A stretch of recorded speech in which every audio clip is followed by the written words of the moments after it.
Hey, I'm Mika, and I wanted to share all the things that I think you need to bring with you when you go to Japan, as well as things I ended up not using, so hopefully you save space and learn from my mistakes. I'm half Japanese, so I've been to Japan quite a few times in my life, and I studied abroad in Tokyo, so I'm quite familiar with packing for Japan. If you happen to be packing as we speak, or planning a future trip to Japan, hopefully some of these tips will help ease some of your travel anxiety, because boy, do I know that well. So this video will be broken down into 3 parts. 1 will be the things I think you should bring with you. 2, I'm gonna go over all the things that I brought and regret bringing because I never used.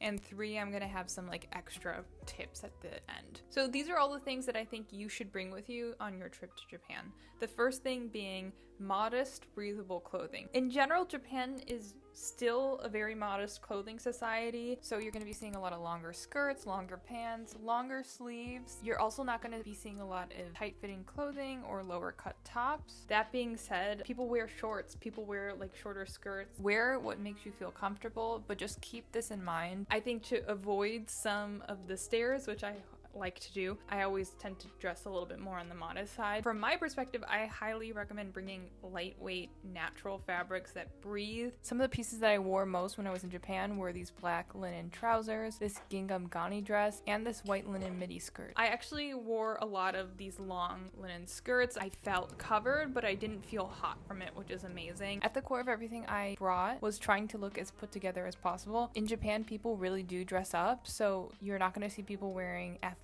or anything. Keep that in mind when you're packing. The second item I highly recommend you bringing is a collapsible reusable shopping bag. This is like an actual must. You're going to be shopping a lot while you're in Japan, and you do not want to carry around like a big heavy backpack or like a huge purse. I didn't have one, so I did buy this. I bought my Shuppato bag from Donki, and it was the best purchase I bought while I was in Japan because I used it all the time when I was there, like literally every day. It was so tiny, so easy to fold. It has like a nice elastic to keep it all in place, and it fit really well in my purse. Anyway, bring a reusable bag if you can, something lightweight.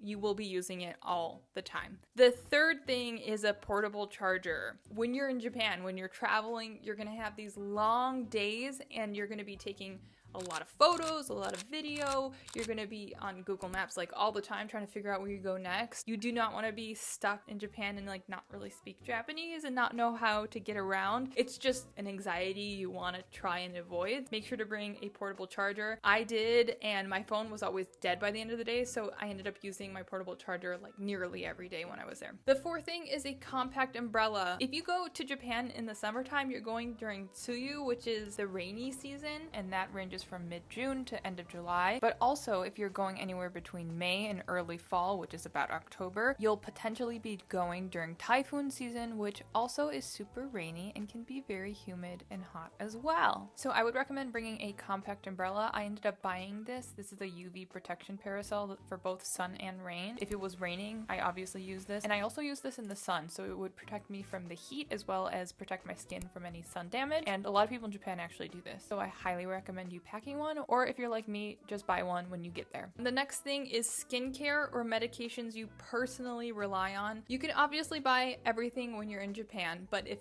there are things that you need that are special to you. For me, it's like my contacts. I cannot buy them in Japan, and I literally cannot see without them, so make sure you bring your specialized health goods. Okay, so the last thing is comfortable, versatile shoes. Obviously, this is like a no-brainer. You're gonna be walking so much when you're in Japan. On average, people, like I think a tourist walks around 20,000 steps, which is like insane, but it's such a like easy walkable city. You're gonna use public transport everywhere, which is like so refreshing and amazing and awesome. I love that in a city. But that all being said, make sure you're bringing shoes that can withstand that much walking. For me, I brought my Tevas, and they're amazing because they're like pretty unassuming, but also I can walk 10-20,000 steps in them like no problem, and they also kind of go with everything. The other shoe I ended up wearing a lot while I was in Japan were these Adidas Sambas. They are pretty comfortable. They are a little bit flat, but I liked how they kind of went with everything. They're casual, but they don't look sloppy, which is really important because people in Japan really do dress up, and that is something to keep in mind. Make sure you're bringing a shoe that you can walk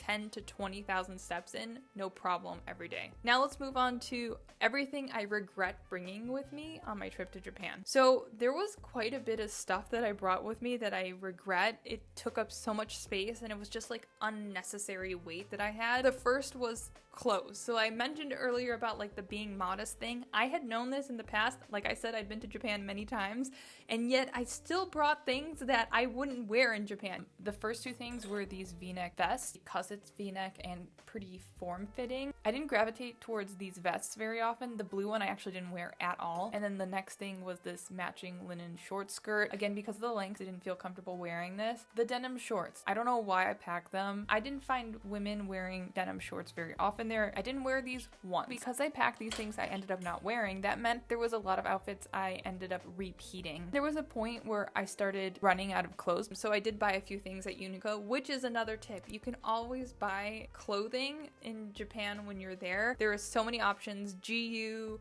Uniqlo, Muji. I ended up buying this Uniqlo tank top, which I ended up wearing quite a bit while I was in Japan. It was sleeveless, but because it was a high neckline, it gave me a lot of coverage. And then I also bought this lightweight cardigan that I would throw on top of things sometimes. The second thing I regret bringing was personal care excess. So that's like anything like shampoo or any extra personal care items. Japan is the motherland of all things skincare, so I would recommend just bringing your bare essentials and then leaving some excess room to play. I knew all this going in and I still think I overpacked. This way, again, you will also minimize how much you're bringing and you'll just have a lighter situation in general. The third thing is excess technology. I thought I'd film more with my camera, so I brought my DSLR, and I didn't use it once because number one, it's heavy. It didn't fit in my purse easily, and my phone was just so simple, light, and I always had it with me. So I ended up using my phone all the time. It was also much more discreet. But that being said, if you're a big camera person and you like to record and you like to do all that stuff, you know,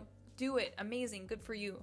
I just didn't do it. The other thing was I brought both my laptop and my iPad, and I didn't use my iPad once when I was there because I was obviously so busy doing stuff all day that I didn't have time to watch a movie or whatever. Hair down on the tech. It's heavy, you probably won't use it, and it's just an unnecessary stress of just lugging that around everywhere. The fourth thing is too many shoes and accessories. I touched on this before.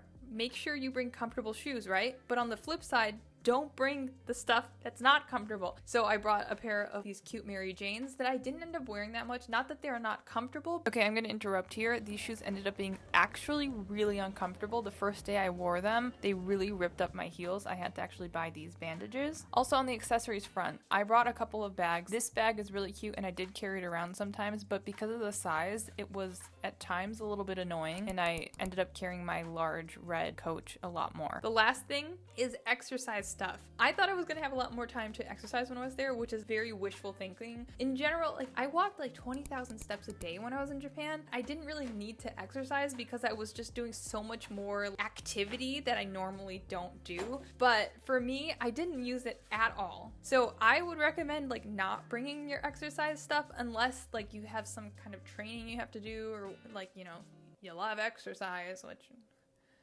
good for you. Now we're on to the general bonus tip section. These are the things that I would generally recommend for when you're packing for Japan. The first thing, you can always buy it when you're in Japan, unless it's like your passport or something like extremely vital to your life. If you forget something, you can go to stores like Donki, which is Don Quixote, Sundrug, Matsumoto Kiyoshi, Hands, Muji. Also any convenience store like 7-Eleven, Lawson's, Family Mart. If you forget toothpaste, like that type of stuff, you can find it, you can buy it for cheaper, and it's just not a big deal. So don't put so much stress on yourself. Just make sure you have the basics. The second tip is leave a lot of space in your suitcase. You're gonna end up buying a lot more than you anticipated. I've had friends and family that go to Japan and, you know, only brought a carry-on and kind of regret not having bought more. Tokyo is such a mecca for shopping, so if I were you, just leave a little bit extra space than you think you need. For me, like I brought a checked-in suitcase and most of it was empty, and I ended up having a big haul, which I actually made a video here. Check that out if you're interested. Kind of like a sub tip from this point is if you do buy too much and you just don't have the space, you can always buy a suitcase at Donki. It's not the end of the world. A lot of tourists do this. To sum this all up, make sure you bring what you need: your passport, your money, your phone. Everything else is pretty replaceable. Pack a little lighter than you normally do. It's just easier on you if you're traveling around a lot, and it also gives you the opportunity to fill it with some nice little baby souvenirs while you're in Japan. I hope you have a great trip to Japan. Let me know what you pack, what you don't pack. Let me know what you regret bringing, because packing is really stressful. I completely understand that, and the only way we learn is through doing. So, good luck. I hope your trip goes well, or I hope it went well, and I'll see you in the next one. Bye.